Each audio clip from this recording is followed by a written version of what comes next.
Dans un grand arbre, tout en haut d'une colline couverte de fleurs sauvages, vivait une petite famille d'oiseaux. Papa Plum et Maman Ciel avaient construit leur nid bien au chaud entre les branches, avec des plumes douces, des herbes sèches et quelques pétales de marguerite. Leur nid abritait 3 oisillons, Lila, Toto et Pico.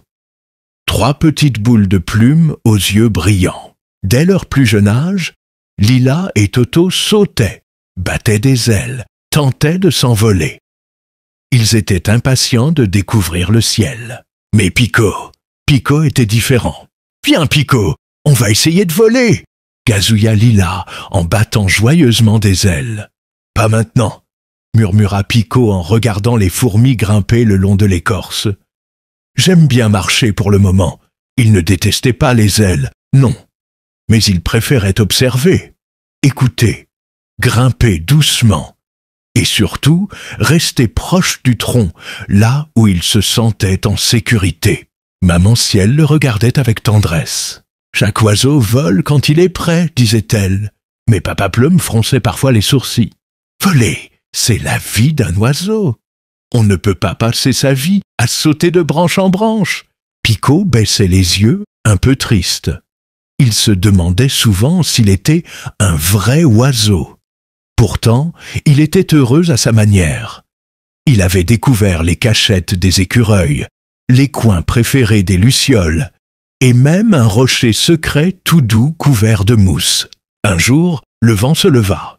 Pas un petit vent comme d'habitude. Non, un grand vent venu du nord. Il soufflait fort, il faisait danser les feuilles et gémir les branches. Le ciel se couvrit de nuages gris, et les fleurs de la colline se refermèrent. « Rentrons vite au nid !» cria Papa Plum. Tous se dépêchèrent, tous, sauf Pico. Il s'était éloigné, curieux de voir une chenille tachetée qui se promenait sur une feuille basse. Il leva la tête, entendit le vent hurler, et soudain, wouch! Une rafale le souleva de la branche. « Ah !» cria Pico, emporté dans le ciel. Il battit des pattes dans le vide, ouvrit les ailes sans y penser, et se retrouva projeté loin, très loin de son arbre. Il volait sans le vouloir. Les arbres devinrent tout petits, les fleurs disparurent, et Pico sentit son cœur battre à toute vitesse. « Je vais tomber! Je vais tomber !» cria-t-il. Mais il ne tomba pas. Ses ailes se mirent à battre.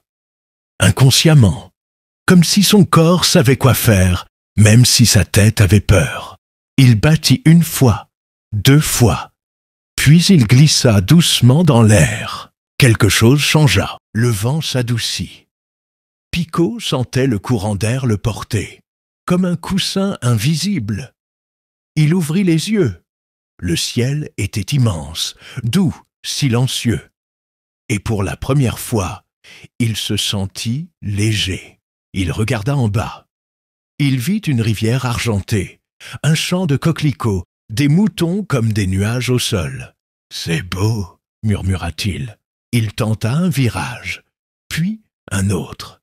Il ria, il volait, pas parce qu'il était poussé, mais parce qu'il avait choisi de le faire. Après un moment, Pico se posa doucement sur une branche. Il était loin de chez lui, mais il n'avait plus peur.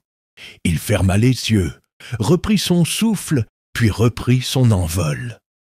Cette fois, il savait où aller. Seien, le retour au nid. Le soir tombait quand Pico arriva au-dessus de la colline. Maman Ciel poussa un cri de joie. « Pico, mon petit Pico !» Toto et Lila arrivèrent en battant des ailes. « Tu volais !» cria Lila. « Et en spirale !» dit Toto impressionné. Papa Plum, ému, battit des ailes et hocha la tête. « Tu es rentré par les airs, avec courage et douceur. Tu as trouvé ton propre chemin. » Pico sourit, tout essoufflé. « J'ai volé, mais j'ai aussi marché, glissé, observé, senti le vent. Et vous savez quoi? J'ai aimé tout ça. » Il s'installa contre sa maman, les plumes encore décoiffées par le vent. « Je volerai, mais à mon rythme, comme un vrai Pico. » Tu as aimé l'histoire de Pico? Alors, N'oublie pas de mettre un pouce en l'air, de t'abonner pour découvrir d'autres aventures et de partager la vidéo avec tes amis petits et grands. À très vite pour une nouvelle histoire magique.